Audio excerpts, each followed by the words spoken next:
Hello दोस्तों, स्वागत है आपका वी पॉलिटेक्निक एंट्रेंस में। ठीक है। देखिए, आज हम देखने वाले हैं यूपी पॉलिटेक्निक एंट्रेंस एग्ज़ाम 2024 के फिजिक्स के मोस्ट इंपॉर्टेंट क्वेश्चंस। ठीक है। इसमें सारे क्वेश्चन जो भी हैं प्रीवियस ईयर के हैं, जो 3 से 4 बार पूछे जा चुके हैं। ठीक है। आइए स्टार्ट करते हैं। देखिए, पहला क्वेश्चन हमारा ये है, 3 बार पूछा जा चुका है। ठीक है, 2017, 18 और 20 में। ठीक है।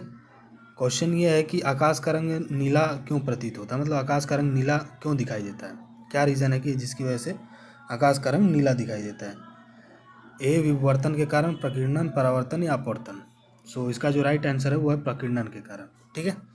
प्रकीर्णन के कारण ही जो हमारा आकाश होता है ना, वो नीला दिखाई देता है। अदरवाइज वो नीला नहीं होता है, बट प्रकीर्णन के कारण वो दिखाई देता है। ठीक है। 3 बार पूछा जा चुका है, मे भी शायद इस बार भी पूछ दे, है ना। चलिए अगला क्वेश्चन देखते हैं। ऊष्मागतिकी का प्रथम नियम किस अवधारणा की पुष्टि करता है। 4 बार पूछा गया है, 2009, 10, 11, 12 लगातार। ठीक है। ऊष्मागतिकी का प्रथम नियम किस अवधारणा की पुष्टि करता है। ए, ऊर्जा संरक्षण, बी, ताप संरक्षण या सी, कार्य संरक्षण। इसमें से जो राइट आंसर है वो है ऊर्जा संरक्षण। ठीक है।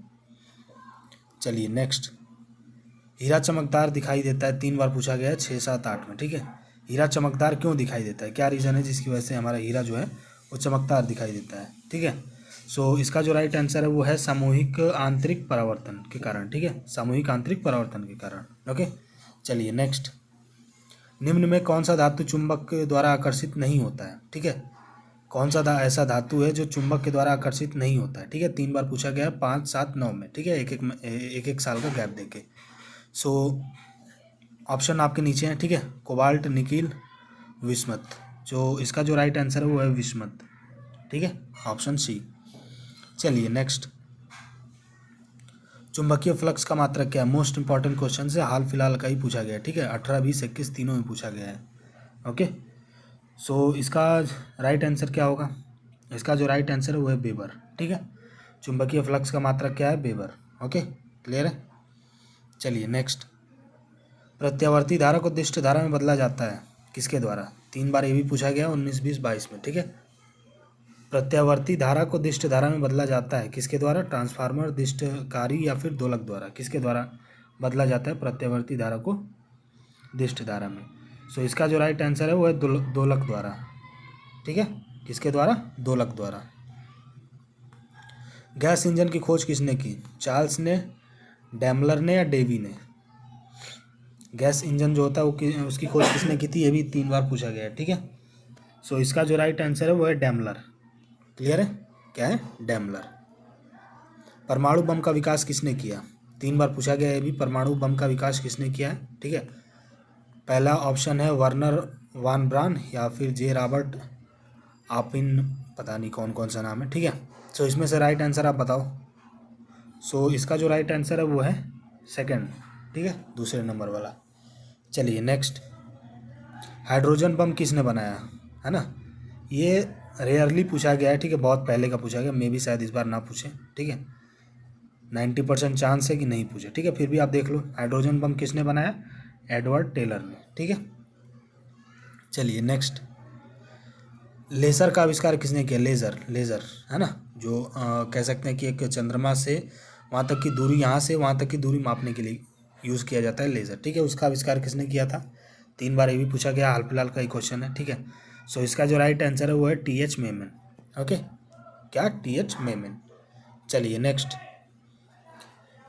कृष्ण छिद्र सिद्धांत को प्रतिपादित किया था, किसने किया था, S चंद्रशेखर ने, हरगोविंद खुराना ने या इनमें से कोई नहीं। 3 बार पूछा गया, हाल फिलहाल का है। ठीक है, तो S चंद्रशेखर ने। क्लियर है। चलिए नेक्स्ट।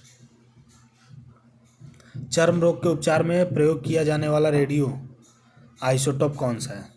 चर्म रोग के उपचार में 3 बार ये भी पूछा गया, चर्म रोग के उपचार में कौन सा यूज़ होता है। ठीक है। इसका जो राइट आंसर है वो है रेडियो फास्फोर। ठीक है, रेडियो फास्फोर। चलिए नेक्स्ट। एक लिफ्ट में किसी व्यक्ति को प्रत्यक्ष भार वास्तविक भार से कम होता है। ठीक है, कम प्रतीत होता है जब लिफ्ट कहाँ जा रही है, ऊपर या नीचे, त्वरण के साथ कहाँ, नीचे ऊपर, कहाँ जा रही है वो, है ना। 3 बार पूछा गया, हाल फिलहाल का ही है। ठीक है। एक लिफ्ट में किसी व्यक्ति का प्रत्यक्ष भार वास्तविक भार से कम, मतलब जो उसका उस टाइम का मतलब प्रेजेंट टाइम का जो भार है ना वो उसके रियल वेट से कम फील होता है, उसको ऐसा लगता है कि मेरा मतलब मेरे में वज़न है ही नहीं। सो वैसा फील कब होता है, जब हम लिफ्ट में रहते हैं तो कौन सी सिचुएशन में वैसा फील होता है हमें, ठीक है। सो जब जब लिफ्ट त्वरण के साथ नीचे जाती है ना, तब हमें फील होता है कि भाई हमारा कोई वज़न है ही नहीं, है ना। जो हमारा रियल वेट होता है वो फील ही नहीं होता है, ठीक है। क्लियर है। चलिए नेक्स्ट। पानी में लोहे की सुई डूब जाती है लेकिन जहाज़ तैरता रहता है, यह किस सिद्धांत पर आधारित है। 3 बार पूछा गया, हाल फिलहाल का है, ठीक है। 19, 20, 22, ठीक है। पानी में लोहे की सुई डूब जाती है लेकिन जहाज़ तैरता रहता है, इसका सिद्धांत क्या है, किस सिद्धांत पर ही आधारित है, ठीक है। सो इसका जो राइट आंसर है वो है आर्किमिडीज का सिद्धांत, ठीक है, इसी पे आधारित है। क्लियर है।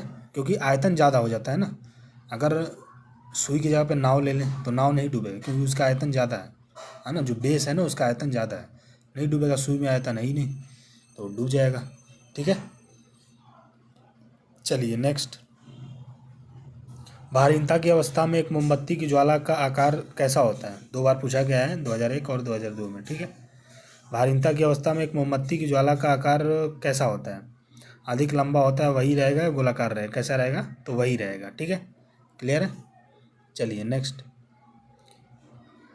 हीलियम गैस को गुब्बारे में क्यों भरा जाता है। 2 बार पूछा गया, 19 और 21 में, ठीक है।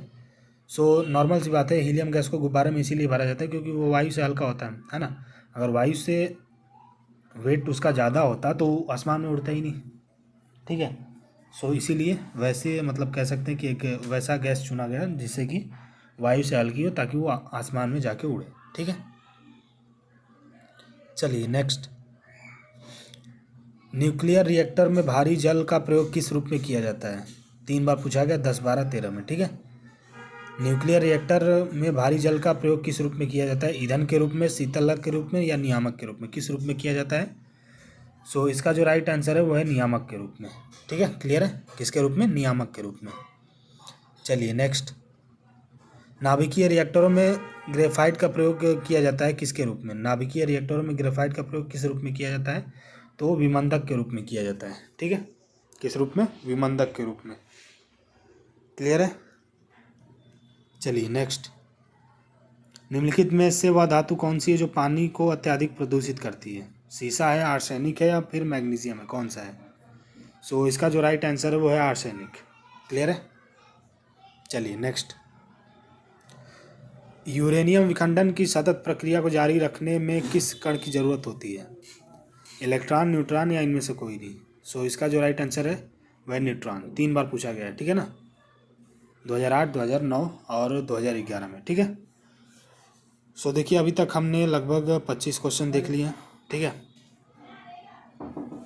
ठीक है। सो अभी तक हमने 25 क्वेश्चन देख लिए हैं, ये मोस्ट इंपॉर्टेंट से सारे प्रीवियस ईयर में आए हुए हैं, ठीक है। सो नेक्स्ट वीडियो जो आएगा वो आएगा केमिस्ट्री का। सो उसके लिए वेट कीजिए, ठीक है, आज के आज ही आएगा, ठीक है। केमिस्ट्री, फिजिक्स और मैथ का भी बहुत जल्दी आने वाला है। सो उसके लिए थोड़ा सा वेट करना पड़ेगा आप लोगों को, बाकी अपनी तैयारियां करते रहिए, ठीक है। मिलते हैं अगले वीडियो में।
हेलो।